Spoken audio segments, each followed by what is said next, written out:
Rosamund Pike stars in two awards-contending films this year. She played Marie Curie in Radioactive, and now she will be seen in I Care a Lot. I'm Marla Chow of Gold Derby. Now, there are a lot of films about anti-heroes, but I Care a Lot really stood out to me because I found myself actively rooting against the main character. I find that usually in these movies, you still kind of want to see how far they go. But I feel like this one kind of disturbed me on a deeper level. I think maybe the only other example of something like that for me has been Vice, the Dick Cheney biopic. So I'm wondering if you had a similar response.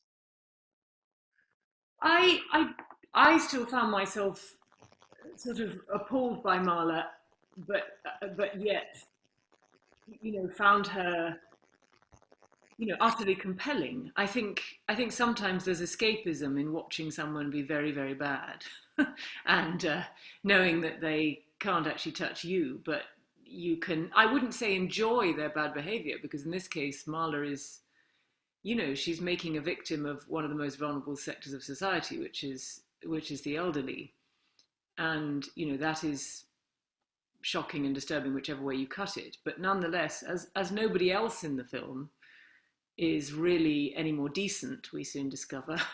um, Jay Blakeson's been quite clever he hasn't really given you anyone else to root for.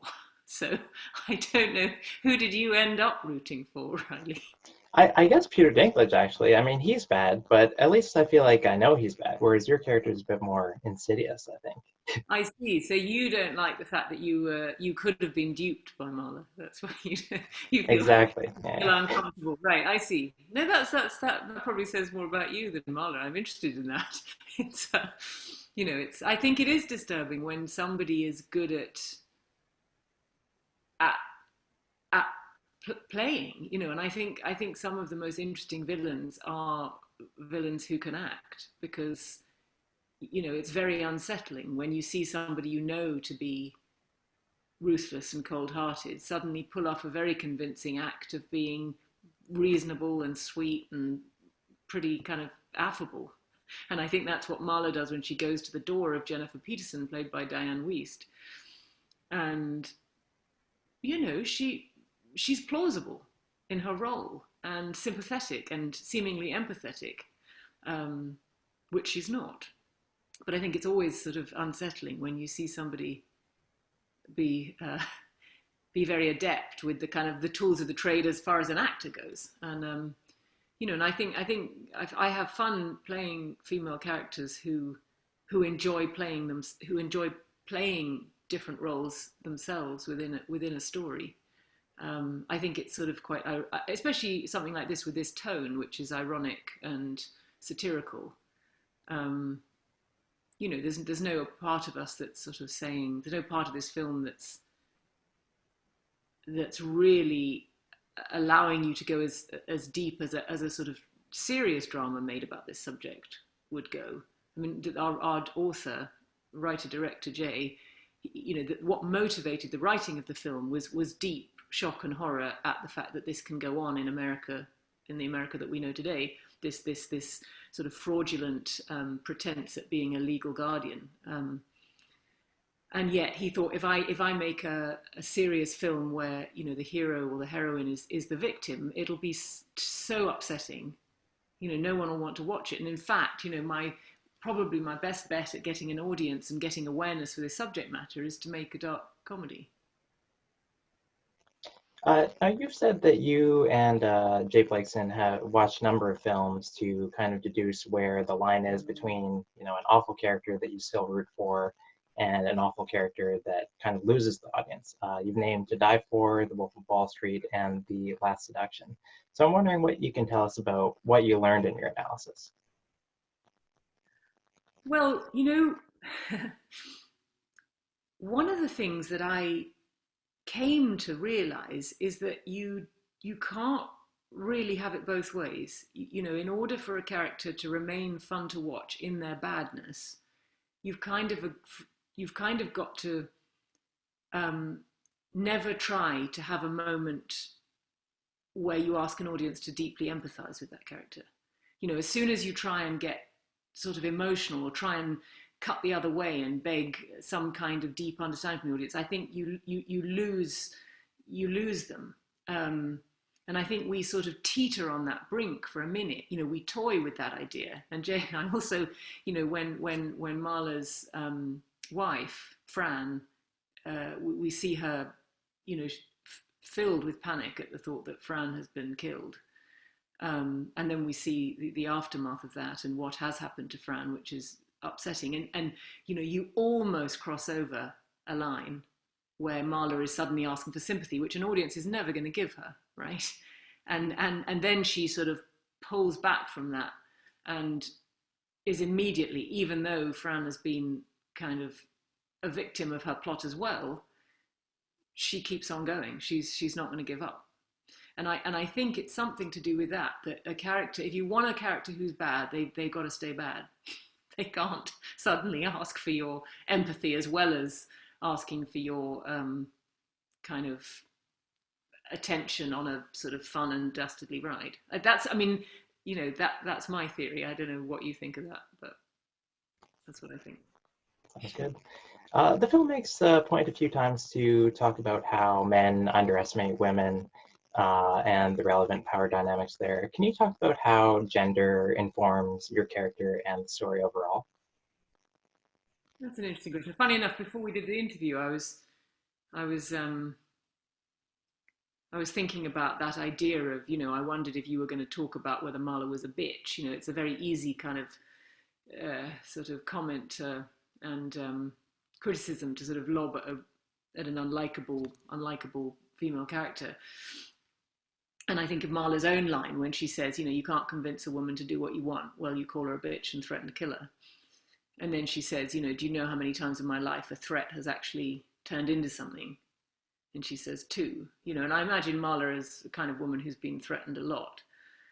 So I think Jay very deftly plants those kind of ideas. And Jay is sort of very quietly defiant on gender stereotypes, in himself, in his writing, in his characters. I mean, he doesn't make a meal of it, and he's never going to hammer it over the head. And that's why I really enjoy his writing, and I enjoy the story of this film. I mean, similarly with, Marla is in a queer relationship, but that's not made a meal of either.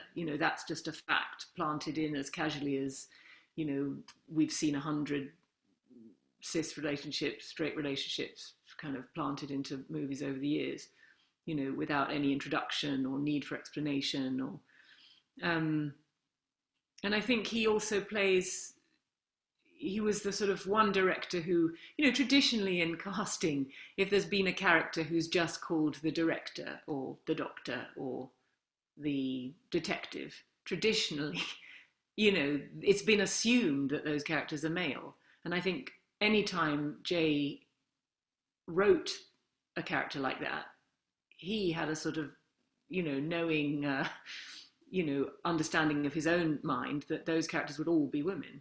Hence we've got Alicia Witt, we've got Celine, who plays the detective. Obviously, we've got the wonderful Isaiah Whitlock Jr. as the judge, but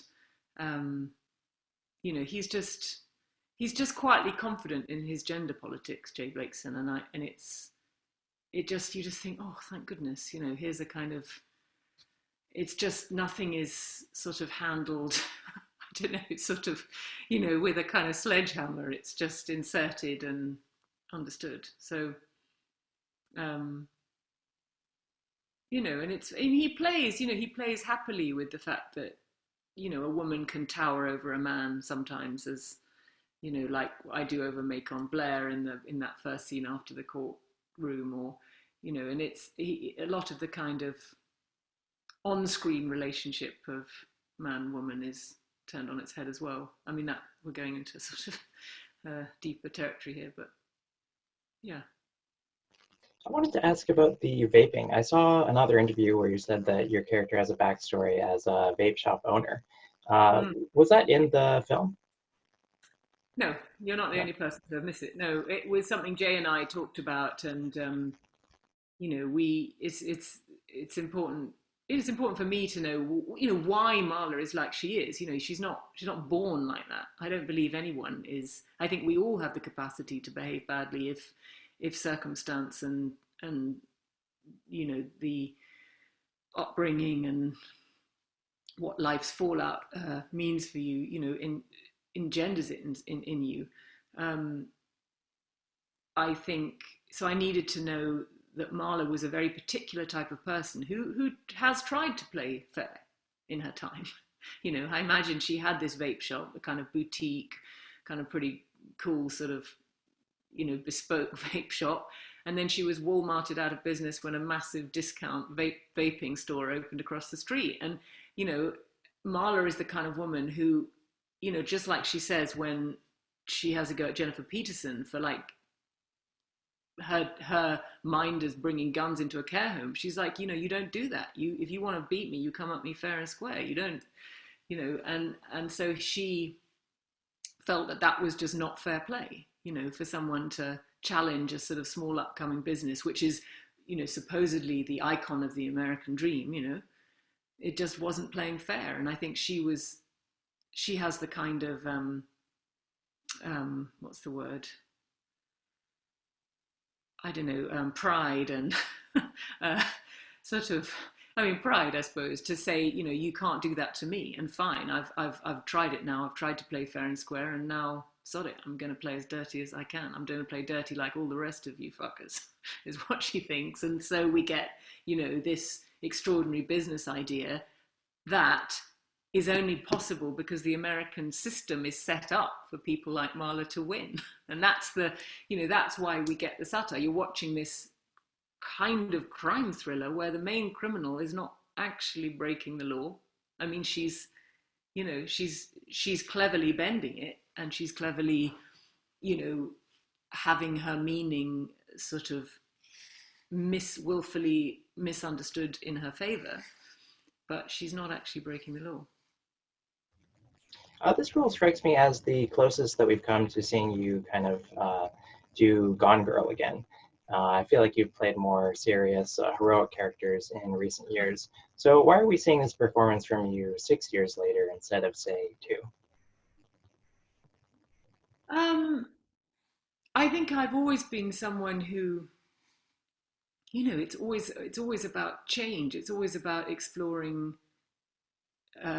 new parts of oneself as an actor. I think it's always about seeing what character will push you, will reveal more. Will I feel that acting is a process of revelation. Revelation to an audience and self-revelation. You learn more, you grow, you've got more to give. You're pushed into a zone that's uncomfortable. Something surprising happens. Um, and I think since Gone Girl, I've had some extraordinary roles. And when Marla came along, I just thought I just really want to do this. I want to be bad. I want to say these speeches. I want to play this kind of scrappy. I feel she's like a scrappy street fighter dressed up in designer clothes. She's not quite like Amy Dunn because she's not from that. She hasn't got that privilege that Amy had. She has the trappings of it now, but she's not. It's not where she's from. Um, and whereas Amy is a sort of type A super planner, Marla is a much more of a sort of think on your feet, hence the way she sort of comes back after a sort of very near defeat. Um, when it's interesting, I was thinking about that scene in Gone Girl when Amy gets mugged by the two kids in the Ozarks. And like that was, Amy Dunn with all her sort of self-centeredness and egotism kind of can't bear that anybody has not only done that but has done that to her. She can't bear that. Whereas Marla will like see someone who's ready to fight her and she's like, game on. I'm I kind of respect, she sort of respects the act of someone coming at her with, such a good plan. So she's going to come back at him with an equally good one. But I also, there's emotional fallout from playing these very big lives of people like Marie Curie and Marie Colvin, and they linger with you a long time after the end of shooting and the end of the life cycle of the film. These are people with trauma and life experience and damage, and it all lingers, and sometimes you've got to get back into fiction. You have to. You've got to tread the sort of fictional line and have that freedom that comes with a fictional character. So yeah, and also, I think people have an appetite for it. I think people,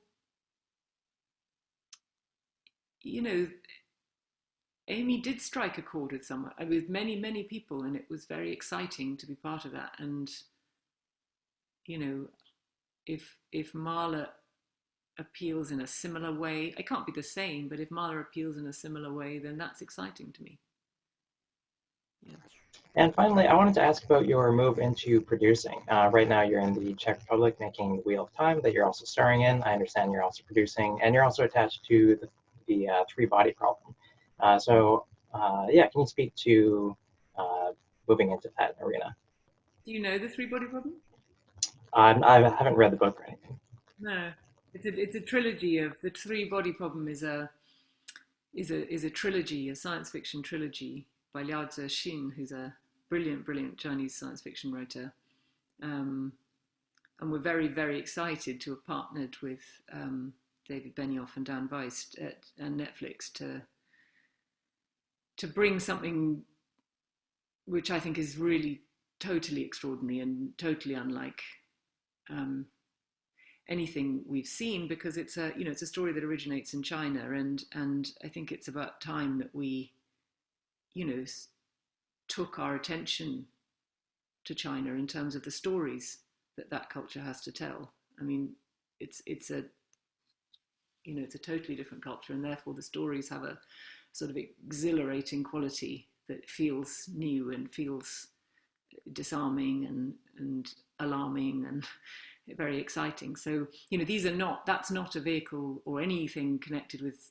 It's not a vehicle for me, and not a book that I fell in love with and wanted to produce because I thought this is great for me. Just a book that I fundamentally believed needed to have a life on screen with sort of very brilliant minds attached. And the Wheel of Time, it's another genre that I just don't know, fantasy, and